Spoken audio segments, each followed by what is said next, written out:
Hello everyone, and now welcome to game number 2 between Yumiko and Th000, now taking place here on Ancient Isle. Gonna go ahead and speed this up to 8 times speed. Th000 currently has a 1-0 lead in this series, and we'll see whether or not Yumiko can beat Th000 at his own game. Human versus human mirror match, rather difficult, or has been known to be a bit difficult, as the peasants are now going to be calling to arms to go after this Ogre Magi creep camp. Militia being brought over, going to go ahead and clear up this Ogre Magi creep camp in a matter of moments. Meanwhile, we see over here on the top left, Yumiko doing the same exact thing. Yumiko gonna pick up Gloves of Haste, meanwhile Th000 is gonna end up picking up Claws of Attack +6. And I think this is one of those instances where Claws of Attack +6 is better than Gloves of Haste.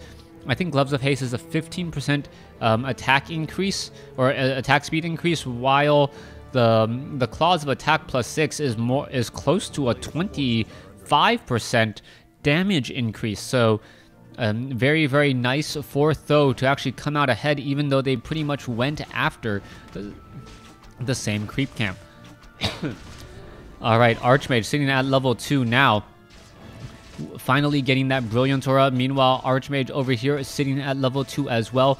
Both players playing a very similar game.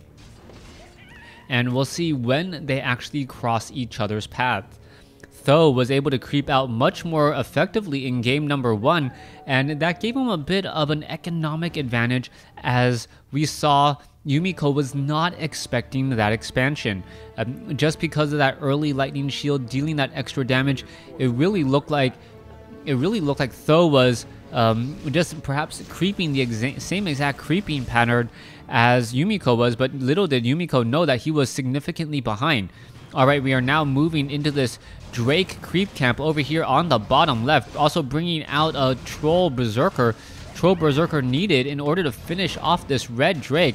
Red Drake is dealing a lot of damage to this Archmage. Archmage taking about 16 damage per attack, needs to heal and keep this Archmage alive, otherwise things are going to go from bad to worse rather quickly.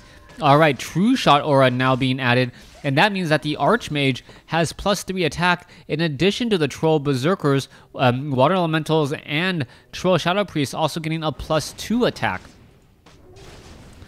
Alright, Archmage of Th000 gonna be further along to level 3. Is he gonna get that great of an item though? Picks up a second Circlet of Nobility, and now we see Boots of Speed on Yumiko. Yumiko now bringing up the rear here. We can see one Arcane Tower. Is it gonna be used?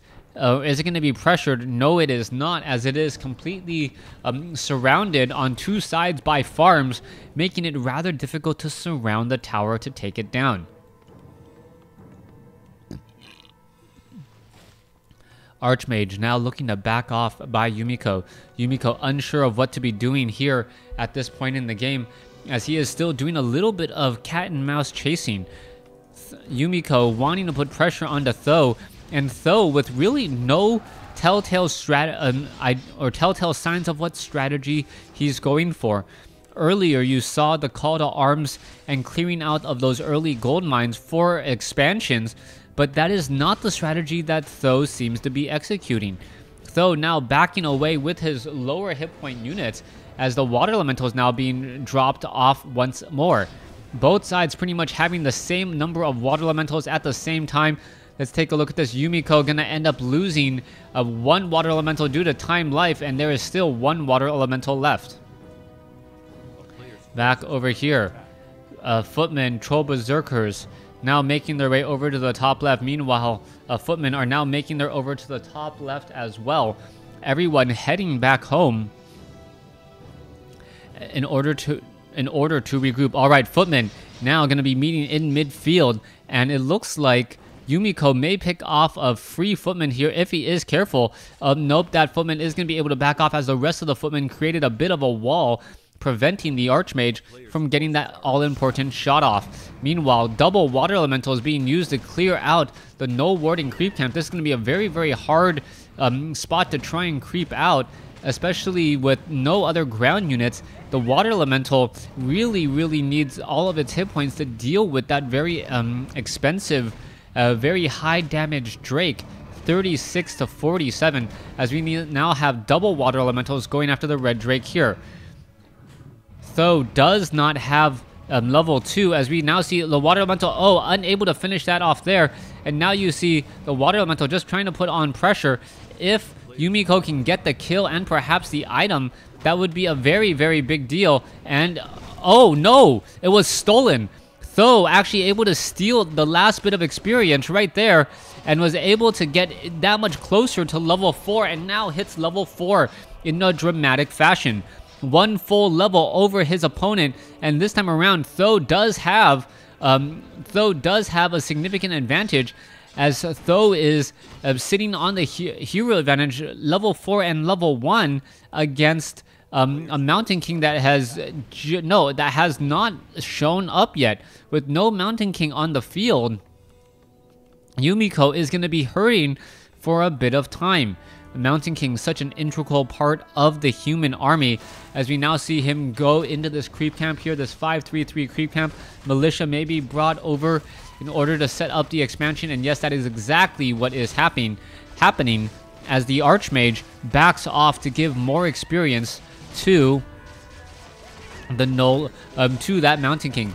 Mountain King now sitting at level 2. Are we going to see the Mountain King pick up some extra items? No extra items, just a tome there, as the Archmage now heads off to the north. Meanwhile, at the 9 o'clock position, you see Yumiko attempting to clear out this creep camp here, and now the Mountain King going up against the Warlords again. Alright, Troll Warlord will get taken down. Archmage was close enough to get a little bit of the experience, unfortunately. So this Mountain King will be staying most likely at tier 2 or level 2. Even after clearing out this creep camp, I don't believe there's enough experience between these two creep camps here, or these two creeps, to really get to level 2, as a Tome of Strength +2 now dropped as well. Alright, Goblin Zeppelin, Berserker, and Water Elemental pretty much ready to go. Meanwhile, down over here in expansion, Yumiko taking down one of his own expansions, not exactly sure why, as the Town Hall needed to be repositioned in order to start setting up.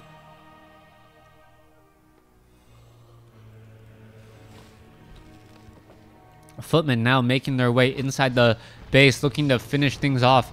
No Goblin Sappers this time around for Tho, as Tho is being forced to destroy this farm the old-fashioned way with a sword and a shield to help catch it on fire.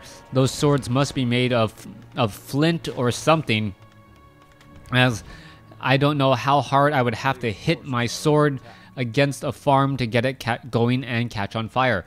Priests now wandering about. Tome of Intelligence +2 being left behind.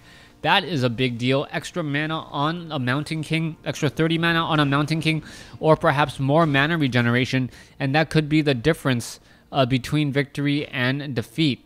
The Mountain King still sitting at level 2 and is having a good time, but he has to be extremely, extremely careful that he doesn't overcommit to any one fight and thereby cause his team to start snowballing into a loss.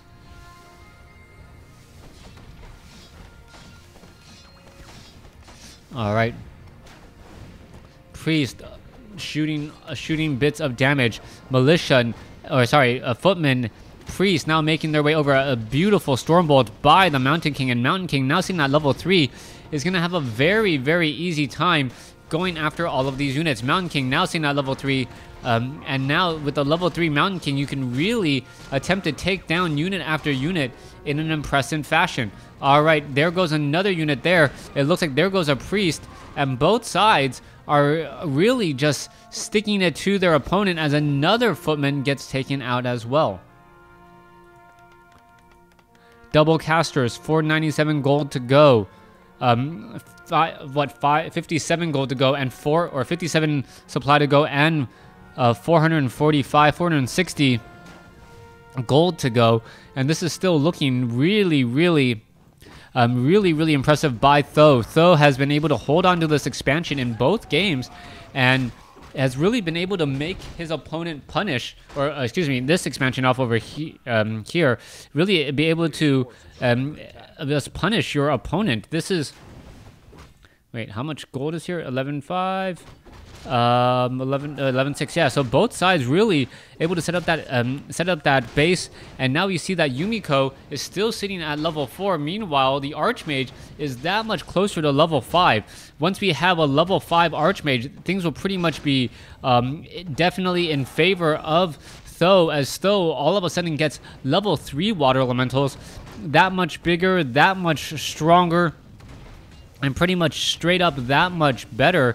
Almost 50% more hit points, just 50% more hit points. Also, average damage is higher as well. So things are all looking good there, as all the units are now looking to back off again.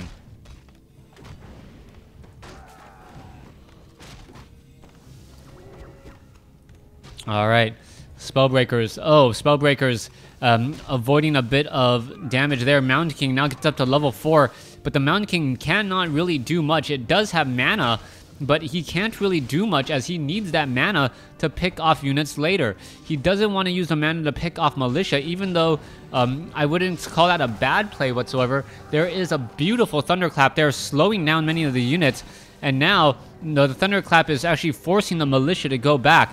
Stormbolt onto the Priest. Archmage now sitting at level 4. Meanwhile, Th000's Archmage is already sitting at level 5.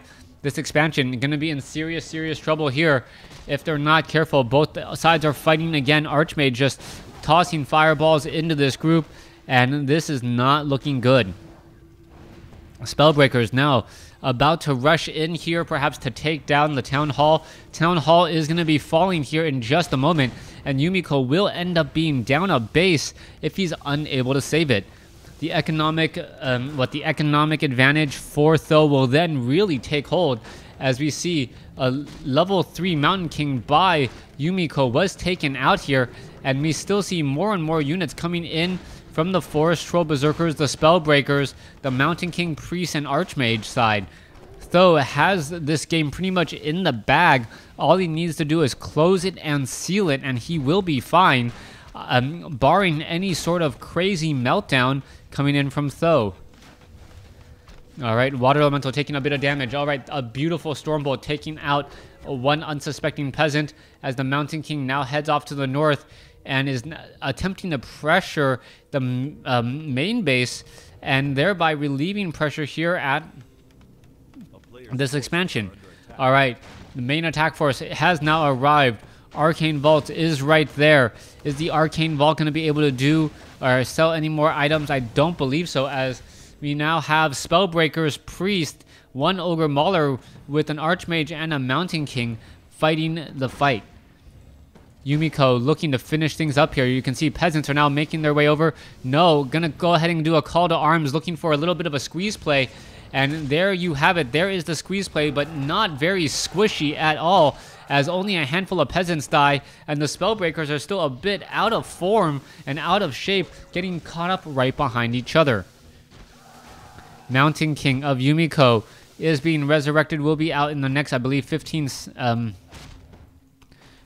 seconds, as Yumiko now looks to back off once more. All right, Spellbreakers looking to clear up a lot of the infrastructure here, and this is definitely going to be a problem. Spellbreakers now coming in to engage. All right, this Mountain King going after the targets that it can, and taking down the Priest in a rather impressive fashion, as he is going to go ahead and break out of here as well. All right, Spellbreakers continuing the chase, and is it going to be enough to get this Mountain King out of the fight? It does not look like it, and now Yumiko looks like she is in trouble, or he is in trouble. The Archmage, down to 32 hit points, will be able to teleport out, and there is the GG. Game 2, Th000 taking it in a rather impressive fashion, 2-1. Thanks for watching, thanks for listening, hope you guys enjoyed it.